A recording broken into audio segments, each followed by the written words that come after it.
Hey guys, and welcome to another brand new video. In this video, we actually have a pretty fun and pretty nifty PlayStation 5 conspiracy going on right now that's actually been getting a lot of attention, a lot of media attention, and as well as always kind of fun to go and talk about over here in terms of future potential partnerships and also buyouts. We also had some fun stuff that kind of was covered up on the Game of the Year awards, discussing the fact that, well, we may have seen Jeff Knightley, the host of the Game of the Year awards, potentially actually lose a lot of money, and some kind of funny scandals going on with how long the actual God of War, the voice actor himself, of Kratos himself, actually went and spent on that, how basically probably cost him a lot of money, and a few little various stories too as well to kind of wind down this kind of crazy week when it comes to gaming and gaming news.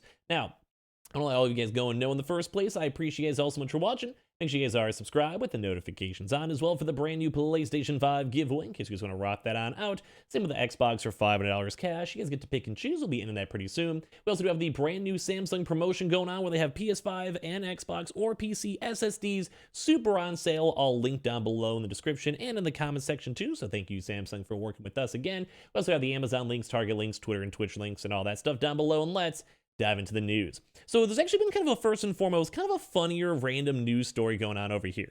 Now, as you guys know, there's been a few big popular games, and every now and then you get that little smidgen of attention or that little smidgen of hope when it comes to games and big game independent companies that we're going to probably have a big acquisition. Now, it's probably coming off the big heights of, Sony and Xbox both pretty much buying everything, but as well, probably another big part too is that people just want to go and see these big studios being bought out so they can have better quality games and, kind of raise their standards from maybe like a 7 to 8 out to maybe like a 9 or a 10, depending on who you go and ask. Now, this actually kind of blew up on the internet quite a bit over here, and this is regards to Callisto Protocol. So if you guys don't know, Callisto Protocol just came out. It's like the spiritual successor of Dead Space, and it's basically pretty much Dead Space in a nutshell, just kind of reskin. Nothing wrong with that. It's from the original makers of the game themselves, so you kind of get their, they have an excuse to do it. It's totally fine.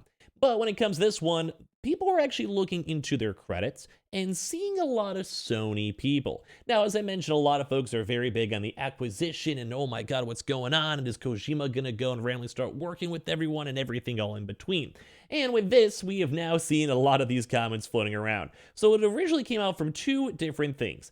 Number one is that there was a huge Callisto Protocol using Sony's big state-of-their-art, performance capture studio. So what this is like the mocap studio where they have all the people with like the weird buttons and the body suits and everything as they're acting out and doing animations and doing all this type of weird stuff and the big facial features to basically have the best one-to-one mimic they possibly can. So that was one thing. They were contracted with Sony, and then Sony was like, we got you guys, but I'm sure we know, Dead Space back in the day. I'm sure your game's gonna do fun, and I'm sure your game's gonna have good sales. Sure, you go give us a few $1 million, we'll make sure we give you guys a good studio and hook you guys on up. So they did use the PlayStation Visual Arts Support Studio, which they've also actually been used before. I'm sure you guys have seen for things like Horizon or God of War. Like this kind of like the similar vibe where they'll use these studios and make their games just a little bit of a next level. Mainly because there isn't really that many other different types of studios. There's only a few out there in the entire world. So obviously Sony knows their stuff. Look at the God of War facial recognition, everything in between. Guess what, was pretty good. So this was kind of like the initial thing, is that this actually showed up in their credits. They showed up with the game. They worked with the game, and they actually had this properly thanked at the end of their credits. And the whole internet basically went crazy with this. I saw a lot of tweets, a lot of comments these past few days on this, and obviously as we've been seeing this FTC drama and all these big lawyer talks and like UK regulatory bodies calling out all these locations, it just kind of goes to show that people were like, whoa. Is this going to be a brand new Sony studio? Should we start getting a little bit more attention on this? Like, what's kind of going on here at the end of the day? And I think this is kind of a good thing to know. Because number one, don't go too crazy when it comes to these big conspiracies, because sometimes they have their own excuse and they kind of happen, it's all not too bad. But the part two of this is, guess what? Maybe there actually is a connection there. That's just kind of me stirring the pot up a little bit over here. But it's always intriguing too, because it does seem like PlayStation will typically work with an independent studio or a smaller studio and maybe contract them out for one game, or maybe they'll go and have them kind of pseudo roped in with their studios. And as they do that and they have these like nice working relationships, and after a while they're like, hey, we work together all the time, or sometimes you use our support studios, or sometimes, you have some meetings with the big bosses for very special promotions, and it seems like the PlayStation user base kind of thinks you're kind of cool, well, do you ever just want to maybe potentially be acquired or potentially be a new Sony studio? And that's where a lot of folks have come into. Well, sadly over here though too as well, even though there could always be more working internal details, which I kind of think there might be. I'm on that side, like I said, to stir the pot. Then to go and say that Glenn said you can't chase every rumor online. But I have to clear this one up. There are Sony people in the credits because we worked with them on the performance capture for our cinematics. They didn't do any additional work for our game. Hope that clears up some confusion. Now, like I said, a lot of folks are very curious on what's going on with this one.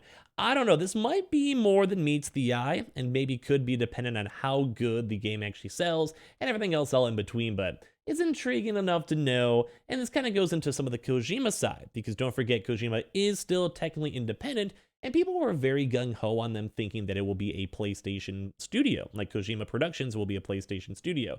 Although that did kind of hamper a little bit with them doing an announcement with Xbox not too long ago, but that still could potentially be underneath the work. So, I don't know, people like the acquisition talks. I kind of like it too. I like these really big conspiracy theories, and we'll have to see how this kind of turns out these next few years or so, depending on who, what, where, when, and why they kind of come on out. Now, to kind of remind you guys too, for even Kojima, it was funny because he kind of mentioned this on the Game of the Year Awards. And it's crazy because he literally rewrote the entire script. This was actually, I did really enjoy the Game of the Year Awards besides the weird Bill Clinton drama. Or basically, if you guys missed that, Kojima had the entire story of Death Stranding 1 and 2, already made. And then we had the COVID pandemic. And a lot of folks are kind of making memes and jokes that Kojima caused the pandemic because his game was in the works. And as you guys know, Death Stranding is basically the whole world is completely destroyed. And you're kind of doing these weird package runs and everything in between. And well, a lot of folks are kind of blaming Kojima for all the issues with that, funny enough. So as we've gone through this and seen all this, he was like, well, let me change this up a little bit. It's almost like it's like a too real story. We don't want the story to be like what actually happened outside. You almost want to still be a little bit fantasy, and he's probably like, this got a little too real, too quick, too fast over here. A lot of fans were also saying it was kind of weird and strange, and like how a lot of these different games he makes end up happening the next 5 years or so, and he's trying to be like, hey, I don't want to go and predict the future again. So it's funny because he's like, hey, I had this whole story written before the pandemic, but after experiencing the pandemic, I rewrote the whole story from scratch, Kojima said. I also didn't want to predict any more future, so I rewrote it. Aspects of Death Stranding 1 became somewhat of a reality when COVID-19 prompted lockdowns around the globe. Haunting images of empty roads and buildings made news headlines as people resorted to delivery services in lieu of the store's opening. So while we do have Death Stranding 2 already announced, and I cannot wait to play it, we'll have to see how it plays on out. Now, to also go and make some funny comments over here, there's been a big internet storm going on how the actual voice actor of God of War Ragnarok, if you guys saw that majestic man, he did a very, very long speech. We're talking like a little bit too long. And it's funny because apparently everyone's making jokes about how Jeff Keighley had to essentially go and shorten the entire show based on him. He was even saying that this was supposed to be a shorter run, and it was actually, I think, about the same and/or if not longer than all the other various runs too as well. But as we've seen this stock, a lot of folks are saying how much, probably maybe potentially millions of dollars, not even exaggerating, he may have costed. Because if you guys don't know, Steam was actually giving out a Steam Deck every minute, and that speech was quite a long speech, as in like multiple different minutes, and also pushed the show back a little bit longer too as well. So number one, Steam was costing thousands upon thousands of dollars every 2 minutes, and as well then, you also have to pay the staff, the production crew, the actual hosting if the event goes longer, the lighting, light effects, people's time, and apparently people are all making jokes that Jeff Keighley probably lost a lot of money just from that speech by itself, like that speech alone. It was a good speech, and I enjoyed it, but he did definitely go a little bit longer, and I thought he was going to stop like 4 or 5 different times just from literally watching him and going through. But it was still a good event. I think he had a lot of nice words and a lot of good homages and a lot of thanks to everyone out there. It's a little bit of a fun other side conspiracy too of Jeff Keighley losing all of his money. Another conspiracy with over here with Kojima. And last but not least, the last non-conspiracy theory. I just want to bring this up because I want to play this. I played a lot of Genshin throughout my years, and it's funny because Blue Protocol is finally getting some new gameplay, and apparently is also partnered up with Amazon Games. So I want to play this. I'm not sure how many weebs are out there in the community, but yeah, boy wants to play this pretty bad. And if you guys want to let me know whatever games you guys are hyped up for, let me know in the comment section down below. Would love to go and maybe cover some more of it or play it up on my Twitch stream as well. So if any of you guys are brand new, make sure you guys are subscribed with the notifications on, as well for the brand new PlayStation 5, Xbox Series X or $500 giveaway. We have the Twitter and Twitch stream down below for bonus giveaway entries. Go and follow those on up. We have all the Samsung links down below too as well, so definitely make sure you guys are on top of that and click on all the links and get your easy sales for your PCs and everything else. And of course, we also have all the other links too as well down below in case you guys want to be on top of that. So check that on out down below, Amazon Target links, and I'll see you guys up all tomorrow for more videos.